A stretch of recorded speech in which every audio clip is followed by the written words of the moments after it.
Buenas tardes, o buenos días todavía. Bueno, yo lo que voy a tratar son algunas conclusiones, algunos hallazgos que surgen en nuestra investigación. A partir de este estudio, de los documentos, de las entrevistas, de un marco teórico que nosotros nos formulamos en torno a tres elementos, ¿no? Que era, primero, el pensamiento ideológico político de las bases curriculares, las corrientes teóricas del currículum que estaban ahí prevalecientes y las voces de algunos actores, tanto que intervinieron en el diseño de las bases como de personas que tenían una postura más crítica frente a ella. Estos fueron como elementos del marco teórico, pero respecto de las conclusiones, voy a entrar a las 4 dimensiones para ir explicando un poco los hallazgos, ¿no? Podemos decir que las claves ideológicas que sustentan las bases curriculares se pueden identificar al menos tres conceptos que son esenciales. Uno, la libertad de enseñanza. Dos, la calidad. Y tercero, la ciudadanía liberal individualista. Estos tres conceptos están íntimamente relacionados entre sí. La libertad de enseñanza está asociada a la idea de competencia en el mercado. El mecanismo de control orientado a la calidad es la evaluación externa. En este sentido, este currículum facilita la evaluación estandarizada de sus resultados de aprendizaje y, por tanto, permite orientar de mejor manera el mercado educacional. Es decir, no se entiende la libertad de enseñanza en el sentido más liberal, por así decir, que cada profesor tiene la libertad para enseñar los contenidos, sino más bien en función de aquellos grupos que se van a ir constituyendo, aquellos grupos religiosos, grupos privados, que van a ir instalándose y ofreciendo una educación. La libertad de enseñanza, por tanto, tiene que ver con esta idea, básicamente, con el funcionamiento del mercado y la posibilidad entonces de que distintas corporaciones, grupos religiosos, etcétera, puedan tener libertad para establecer sus propios modelos y proyectos educativos. La calidad está muy vinculada a la idea de control, ¿no? Es decir, cuando se elaboran los objetivos de aprendizaje, se dice claramente que estos de alguna manera facilita lo que el profesor tiene que hacer, decir y cómo tienen que aprender los alumnos, puesto que esto va a estar permanentemente vinculado a los estándares, ¿no? Entonces hay como una línea, ¿no?, entre objetivos de aprendizaje, control respecto de lo que debe hacer el docente y lo que debe estudiar el alumno, y por otro lado, respecto a cómo se va a evaluar aquello que aprendió. Esa es la forma como está entendida la calidad.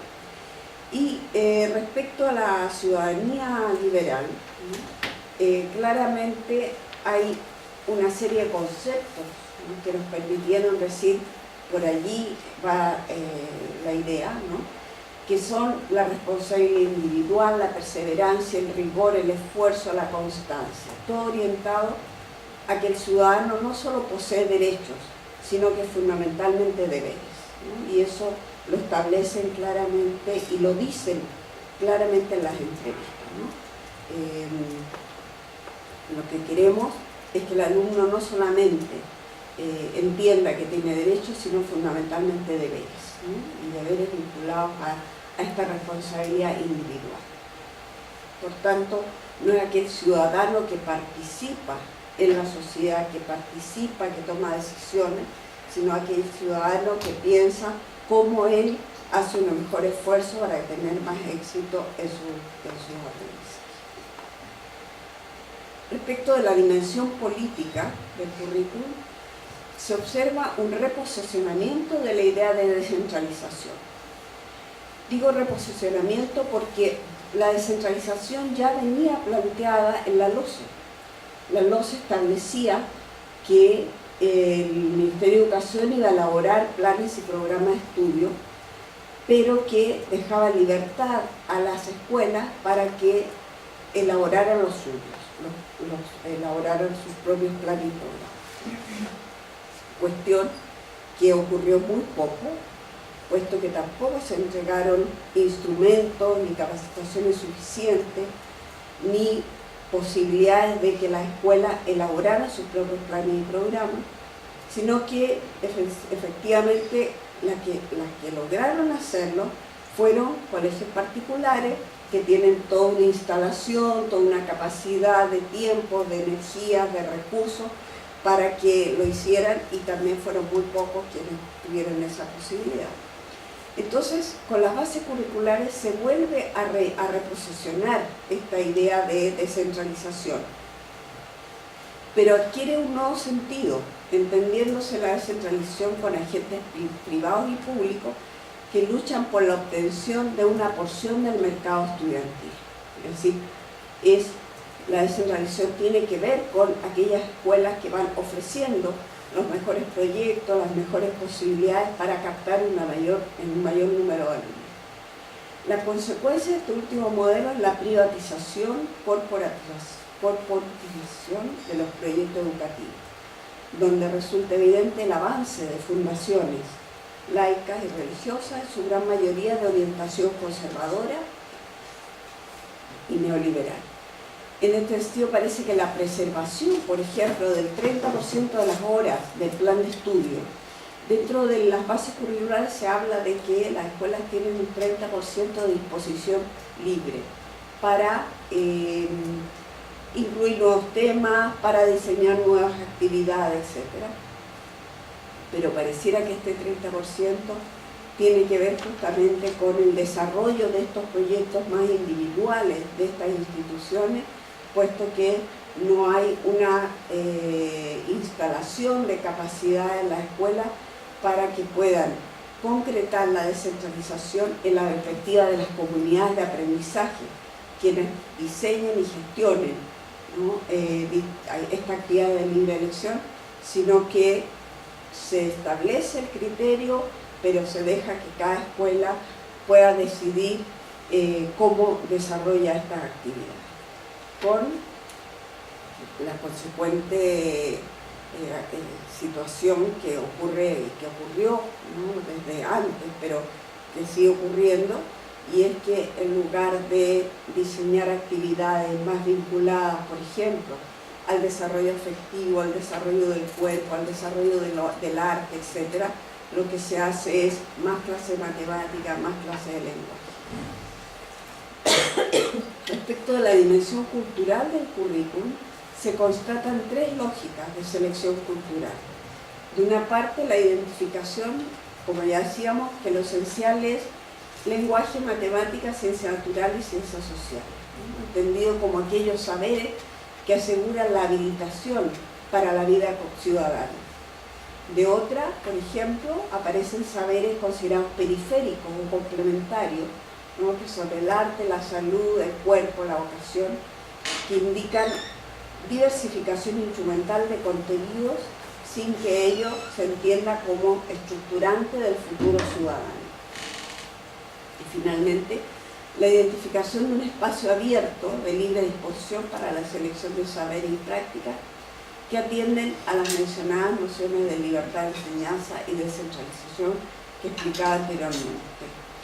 Desde otro punto de vista, se identifica el predominio de una visión fragmentaria de la cultura y de su selección, lo que se refleja en una baja presencia de aproximaciones interdisciplinarias, por ejemplo, y una fragmentación interna de la estructura de algunas disciplinas.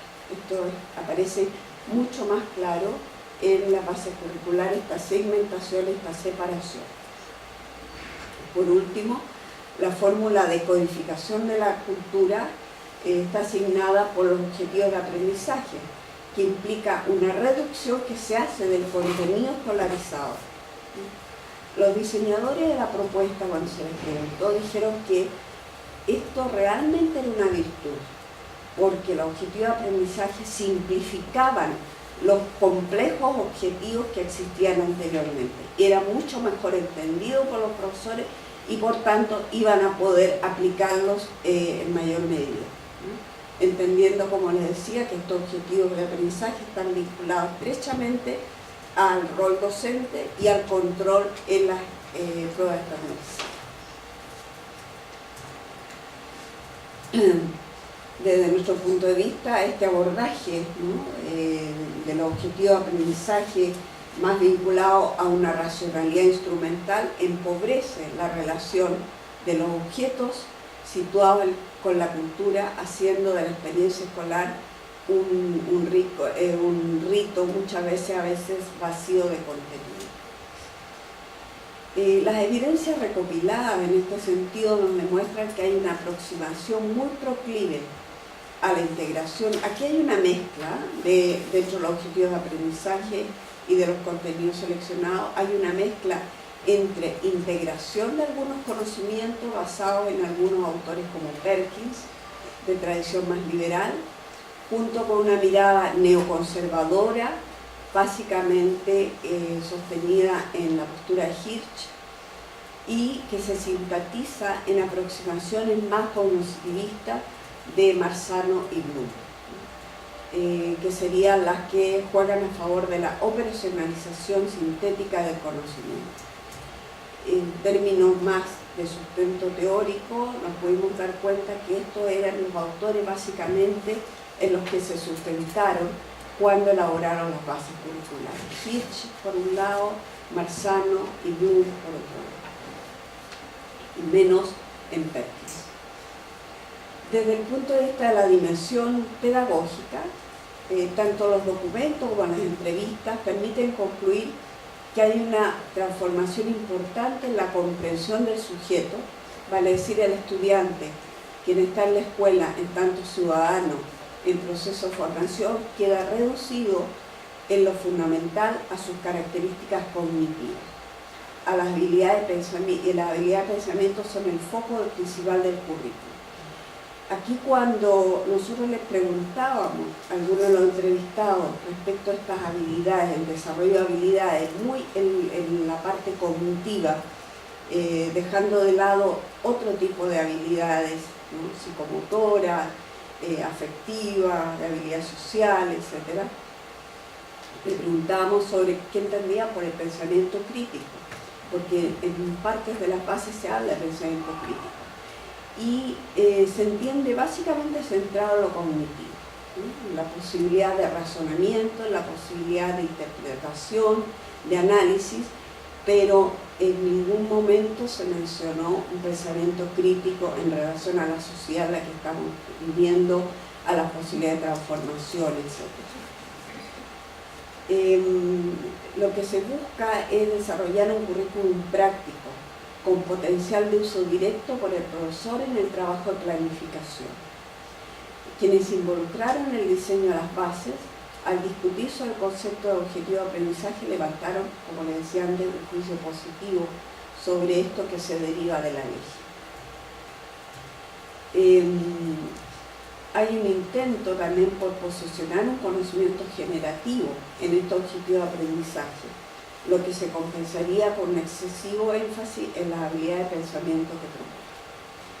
En síntesis, podemos decir que la apreciación de los protagonistas de esta nueva propuesta es que el currículum anterior, es decir, el currículum de los gobiernos de la concertación, que están expresados en el marco curricular, lo consideraban un currículum blando. Y por currículum blando entendían un currículum muy amplio, con conceptos no precisos, y que impedían que el profesor efectivamente hiciera lo que tenía que hacer. Y para eso ellos entonces van a hacer como una simplificación, una reducción de ese marco curricular y que se va a expresar en las bases curriculares con objetivos muy precisos, muy concretos, muy acotados y vinculados a la evaluación.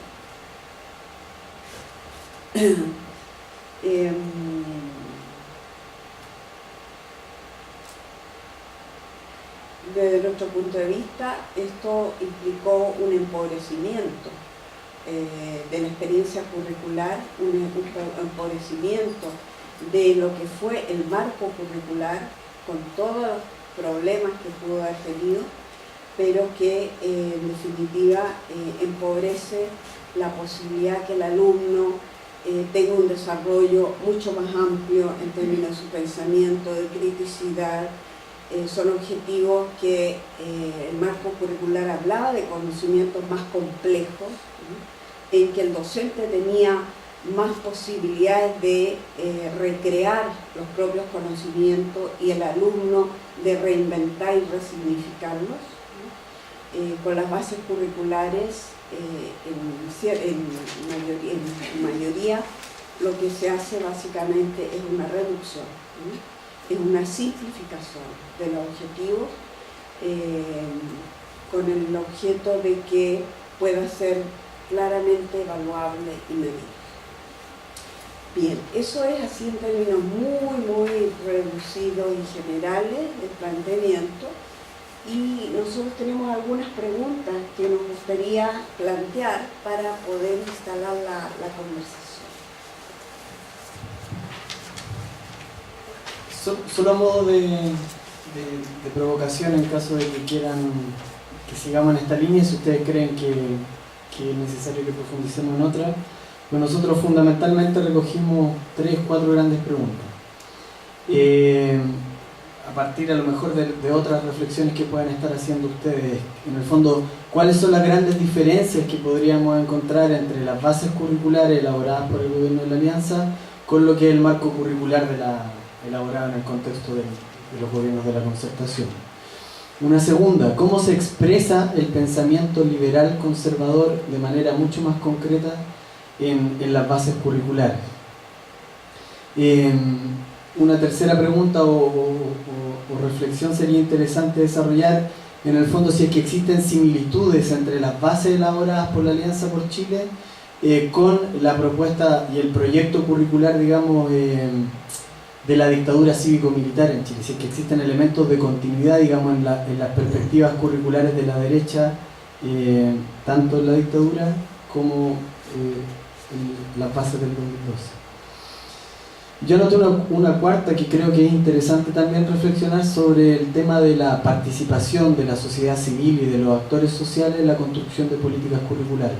Evidentemente hay actores y hay lógicas que, digamos, también son transversales, las lógicas tecnocráticas a la hora de pensar la construcción de políticas curriculares que han atravesado las formas de construcción del currículum en Chile durante el periodo postdictatorial.